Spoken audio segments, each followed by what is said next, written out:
जावेद बिन अली, बंगाल चुनाव हारने के बाद उत्तर प्रदेश का चुनाव जीतने के लिए भारतीय जनता पार्टी आपकी निगाह में क्या क्या खेला खेलेगी? देखिए, भारतीय जनता पार्टी आज यूपी में सत्ता में है। सत्ता में जो भी पार्टी रहती है तमाम वो हथकंडे इस्तेमाल करती है जिससे कि वो जीत हासिल करके पुनः सत्ता में बनी रहे। यहाँ पे सत्ता में ये पार्टी है तो इसके पास काफ़ी ये एडवांटेजस पोजीशन में है। आप देखेंगे कि बिहार में तेजस्वी जीती हुई चुनाव को हार गए। ईवीएम को मैनेज नहीं कर पाए, ईवीएम में बहुत बड़ा घपला हुआ। 25 से 35 ऐसे सीट्स थे जिसपे कि बाकायदा डिक्लेयर करने के बाद भी उनसे सर्टिफिकेट वापस ले लिया गया। दूसरा, ईवीएम के बाद दूसरा जो इम्पोर्टेंट है इलेक्शन कमीशन। इलेक्शन कमीशन पे आज से ही लोगों ने प्रश्न चिन्ह लगाने शुरू कर दिए। तमाम ऑफिसर जो है, सुशील चंद्रा जो है सेंट्रल चीफ इलेक्शन कमिश्नर है, दूसरा राजीव कुमार है, तीसरा अनूप चंद पांडे जो अभी अपॉइंटमेंट हुआ है, इसको 6 महीने तक खाली रखा गया। तीनों इलेक्शन कमिश्नर्स जो हैं यूपी काडर के हैं। तो अब अंदाजा लगा सकते हैं कि ये किसके तरफ किसका फेवर करेंगे।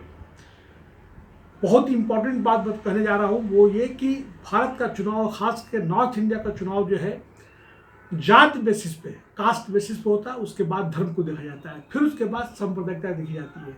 और आज जो है बीजेपी सत्ता में है, पूरे समाज को, बहुजन को एक तरफ, बहुजन अल्पसंख्यक एक तरफ और दूसरा अप्रकाश हिंदू मुस्लिम करने को लगी हुई है। और ये जो है आम जनता जो है कास्ट को देखती है, धर्म को देखती है, सांप्रदायिकता को देखती है। ये नहीं देखती कि नेता कैसा है, जो पार्लियामेंट में जाएगा, लेजिस्लेचर में जाएगा, असेंबली में जाएगा, ये क्या काम करेगा, इसका करप्शन क्या है, इसका आचरण कैसा है, ये कोई नहीं देखता। उसका क्वालिफिकेशन कोई नहीं देखता है, वो जात देखता है।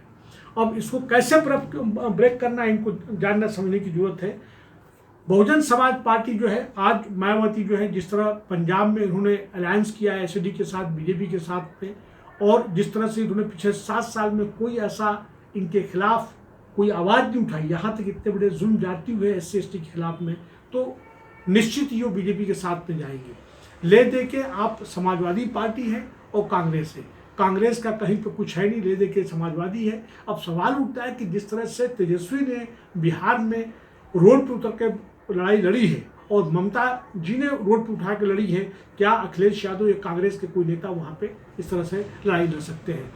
जो इम्पोर्टेंट बात है कि ये जो है किस तरह से तमाम बहुजन के मुद्दे उठाए जाते हैं। अगर नहीं उठाया जाएगा तो नहीं हो पाएगा। और सरकार को किस तरह से गवर्नमेंटल मशीनरीज को दुरुपयोग कर रही है, उसको चेक लगाने पे, उसको कंट्रोल करने में अपोजिशन विपक्ष लोग कितने साथ देते हैं। आज 12 विपक्षी पार्टियां कहती हैं कि हम किसान आंदोलन, किसानों के साथ है, किसान मजदूरों के साथ में। तो बीजेपी शासित प्रदेश में ये क्यों नहीं आंदोलन कर रहे हैं? चाहे यूपी का मामला हो, चाहे मध्य प्रदेश का मामला हो, चाहे बिहार का मामला हो, इसलिए कि उनको डर है, भय है कि कहीं न कहीं केस में फंसा नहीं दिया जाए। इनमें उतना दम नहीं है। और उसके साथ साथ पे देखिए, ईवीएम में खेला हो गया बिहार के अंदर, और नंदीग्राम में भी खेला हुआ है। हालांकि वो वहाँ पे साइजबल मेजॉरिटी से है तो वो उन्होंने कुछ नहीं किया। अगर कोई शिकवा शिकायत करता है इलेक्शन कमीशन के सामने तो भी बता दो कि कहीं पे कुछ नहीं हो सकता है। आज 100 से ज़्यादा जो है पिटीशन जो है सुप्रीम कोर्ट में, हाई कोर्ट में इलेक्शन को लेकर पड़े हुए, उस पर निर्णय ही नहीं होता है। ये जुडिशरी के लिए मुद्दा ही नहीं है, जबकि ये टॉप प्रायोरिटी होनी चाहिए। विदिन 1 मंथ या 3 मंथ्स का डिस्पोजल होना चाहिए। और ढेर सारे मुद्दे हुए हैं और इलेक्शन रिफॉर्म्स की कोई बात ही नहीं करता है, क्योंकि जो एक बार सत्ता में चला गया, ईवीएम का खेला होकर रहेगा। जो सत्ता में रहेगा तमाम गवर्नमेंटल मशीनरीज को या जो भी संघीय ढांचे हैं, जो ऑफिसेज हैं, उनका दुरुपयोग ये लोग करते हैं। जी सर, क्या उत्तर प्रदेश अपराध मुक्त हो गया है? देखिए, अपराध मुक्त तो कोई भी समाज नहीं हो सकता है। मैं यहाँ पे बता दूं कि आज जिस प्रकार का सोशल मीडिया में चल रहा है कि आज उत्तर प्रदेश जो है अपराध प्रदेश बन गया है। लगातार जिस तरह से हजरों पे, ओबीसीज पे अपराध हुए उनके विरुद्ध में, और लगातार उनके साथ दमन हुआ है, अल्पसंख्यकों के साथ में हुआ है। आप हाथरस का मुद्दा उठा के देख लीजिए, आगरा में जो हुआ है वो देख लीजिए, अलीगढ़ में जो रेप हुआ उसको देख लीजिए, तमाम तरह के हो रहे हैं। लेकिन इसको कोई सुनाने वाला नहीं है। आज खुद जनता ये कह रही है कि योगी जो है एक तरफ है और दूसरे तरफ जो है अमित शाह और माननीय प्रधानमंत्री जी एक तरफ हैं। लेकिन इसके बावजूद भी कोई भी सुनने सुनाने वाला नहीं है। जो भी SC ST MLA वहाँ पे हैं, तो वो जो है उनकी दम नहीं है कि वो आवाज उठा सके। खुद वहाँ के MLA ने कहा कि अगर कैसा क्या है तो उनका राष्ट्रद्रोह के खिलाफ राष्ट्रद्रोह उनका मुकदमा चल जाएगा, ये PA में मुकदमे कायम हो जाएंगे, सेडिशन पर चार्ज लग जाएगा। और साथ साथ जिस तरह सोशल मीडिया को सप्रेस किया जा रहा है, दबाया जा रहा है, और इस तरह से ये डेमोक्रेसी के लिए अच्छा संकेत नहीं है। जी सर। मैं आपको बता दूं, यहाँ पे एक बहुत इंपॉर्टेंट बता दूं कि जो सोशल मीडिया है वही बहुजन मीडिया है, वही जो है ढेर सारी जो है दुर्नीति को वो आवाज उठाता है। ढेर सारे मोम लिंचिंग के केसेस हुए, कोई बोलने वाला नहीं है। 11 फैमिलीज को डिस्प्लेस करा के, मतलब पर सिर्फ डेंजर के तहत वहां पे छोड़ना चाहते हैं, उनको कोई आवाज उठा, कोई भी नेता उनके साथ में नहीं आने वाला। जी सर। उत्तर प्रदेश के तमाम राजनीतिक पार्टियों को भाजपा मुक्त उत्तर प्रदेश बनाने के लिए क्या करना चाहिए? देखिए, उत्तर प्रदेश भाजपा मुक्त बनाने की बात तो करते हैं, यहाँ तक कि अब तो यह आवाज उठने लगा है कि RSS मुक्त, भारत मुक्त, BJP मुक्त पूरा भारत होना चाहिए। यूपी की बात नहीं हो रही।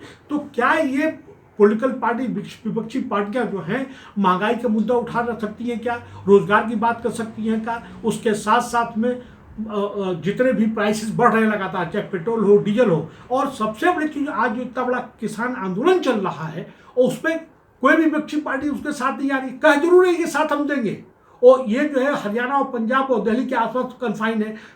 BJP शासित प्रदेश में ये आंदोलन क्यों नहीं आ पाया? और इसी तरह से इस सरकार ने जो है क्या किया है कि कोविड फ्रंट पे, कोविड पेंडेमिक में इनका रवैया देख लीजिए। अगर सुप्रीम कोर्ट ने बहुत सख्त डिसीजन नहीं लेता तो ये सरकार काम नहीं करती।